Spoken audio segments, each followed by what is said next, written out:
The longer I live, the more I try to understand what exactly means to be a human being, because I have such an amount of experience, and my intelligence helps me to understand this experience, helps me to understand if my directions are right or wrong, because I always try to understand myself, and through understanding of myself, I try to understand what kind of corrections I must make upon myself, because I have to always correct myself, and my intelligence give me this opportunity.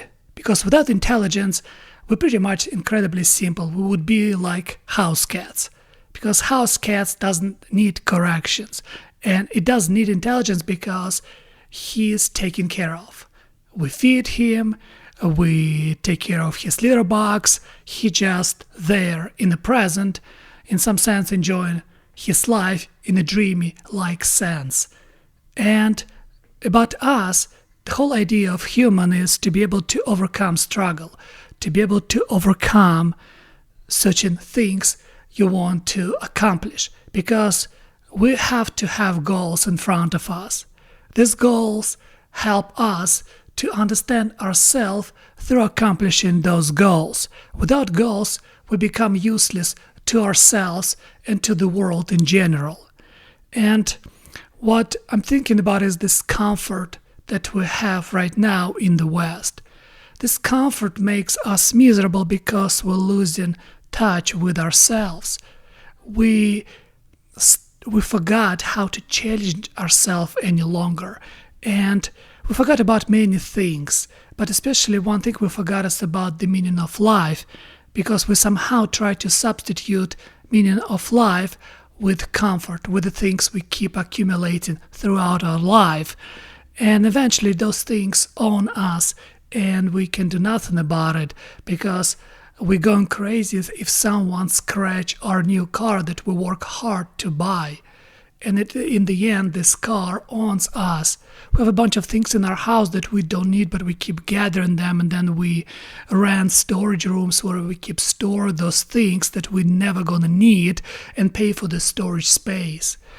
And we keep buying a lot of food and overeating and getting out of physical shape, and when the physical shape goes away, our mental shape as well, because we become weaker, because in the weak body is a weak spirit, and our health is getting worse as the result of a lot of tasty food we are able to buy and to eat. And we have to restrict ourselves constantly, but we don't wanna, because this restriction we treat as some sort of a bad things. But without restrictions, our life degrades. And what I'm talking about is artificial intelligence. My first concern about artificial intelligence was when it started creating art or imitation of art. And a lot of people celebrate this because it can create music, incredibly good music. It can create paintings. It can imitate paintings. It can imitate literature and many other things. And I was thinking about what exactly would we become when this imitation will be undistinguishable from real artist works. What exactly will be left for us to do? Because the whole idea of humans, that we are superior species on this planet, is our intelligence. Through our intelligence, we can create art and then make some sense out of this artwork we create. Because when you read complicated, sophisticated literature, you derive something from this literature and apply it to your own life. The more intelligent you are, the more ideas you derive from sophisticated literature.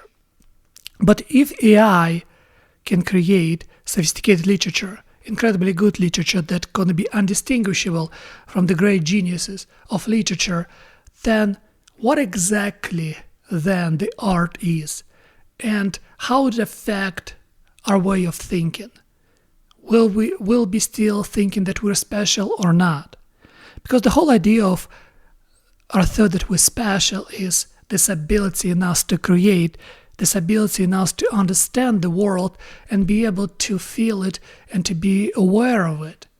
But it seems like artificial intelligence, step by step, learning these traits, and we're the one who teaching these models those traits. Why? Because we want to create, I guess, imitation of our best qualities that we possess. I just don't understand why would we do that. I mean, it seems like we built our own replacement. And with this replacement, we don't have to do anything any longer. And if there's no challenges, what's the point of our life in the first place? And the more I think about it, the more I get concerned, because to be a human, it's to be intelligent and to be able, through your intelligence, to understand yourself in the world and to be able to create. And your intelligence is like a metric. How well you create, how well you live, how well you understand reality and understand your own self. Because without understanding your own self, there's no way to understand properly reality, and there's no way to create things that worth of creation. That's what our intelligence does. But if we delegate our intelligence to artificial intelligence and let artificial intelligence decide for us what worthy of doing and what not, what exactly will be left to us? How exactly we would decide what worthy of living and what worthy of dying for? And my main concern is getting that humanoids. Because humanoids, I see in those robots, once I saw this video where they show a woman head and she was able to make expression on the face incredibly realistic. And she is able to train herself in front of the mirror to make those expressions more human-like. And I was thinking about this humanoid. We're creating perfection that can perfectly imitate biology. But the problem is, our biology is imperfect. That's what makes it perfect, the imperfection of our biology. The mortality of our life makes us appreciate our life, makes us to look for meaning in the short decades that we are able to live. If you take this out of the picture, what's the point to look for meaning? What's the point of anything if we're not gonna die, if we're gonna live forever? And also, now we're gonna have, for example, this perfect biological imitation of humanoids. How exactly it would affect our psyche? If they start mimicking perfectly well our consciousness, and they're gonna imitate perfectly well the gaze, the way how they smile, the voice, everything, intimacy even. How exactly we're gonna perceive ourselves? Because we perceive ourselves through other people. That's how we perceive ourselves. I'm conscious and I assume you are conscious as well.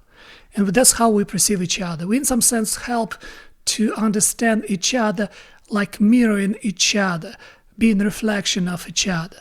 Now imagine those humanoids, those perfect biological creatures, those imitation of perfect biological creatures, who never die, who never get old, who never get sick, who has no skin in the game.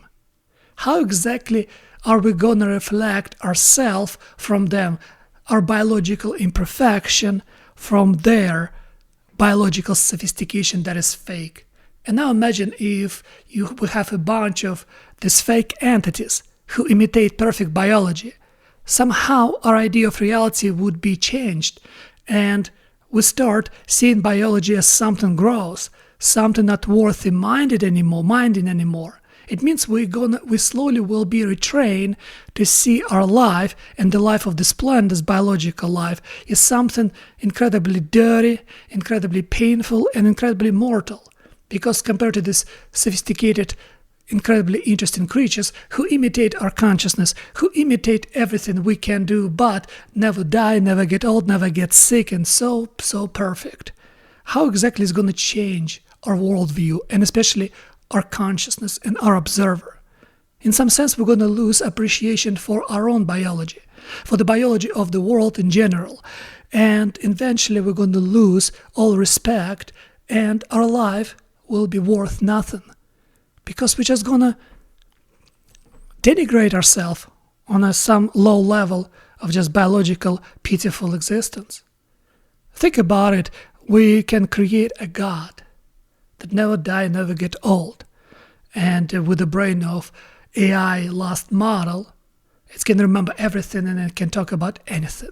And it's like, what exactly are we doing? And how exactly it's going to affect our psyche? Because a lot of people say about that AI will give us free time while taking over tedious work. But what exactly we're going to do with this free time and what cost? Because there's no weak victories, there's only trade-offs. We have to understand what is the way we have to pay for this and how it's going to affect. And I was thinking about when a mother nursing an infant observes her face constantly. And if mother decided to make her face still, the infant becomes miserable just in a couple of minutes because he needs observation. He needs facial expression to understand that, like, they have this certain connection. And it seems like mother tried to observe infant and in some sense helping to develop infant's own observer. And now imagine, and for example, there's even unpredictabilities in mother's expression because mother is a human being and sometimes she doesn't feel well, and infant feels everything about her. They have this amazing connection. And this unpredictability gives infant chance to understand, in some sense, reality that unpredictable as well in the future. And it's learning, in some sense, to negotiate with with the future reality by understanding unpredictability of his mother. And even the infant's cries, it's in some sense ability to establish his own agency, and through his cries, he negotiates with the world and with his mother. Now imagine if humanoid robot have human infant and try to raise it. It doesn't have an observer. How is it supposed to help infant to develop observer? Or how it's supposed to understand infant on a conscious level? Because infant reflect what he sees.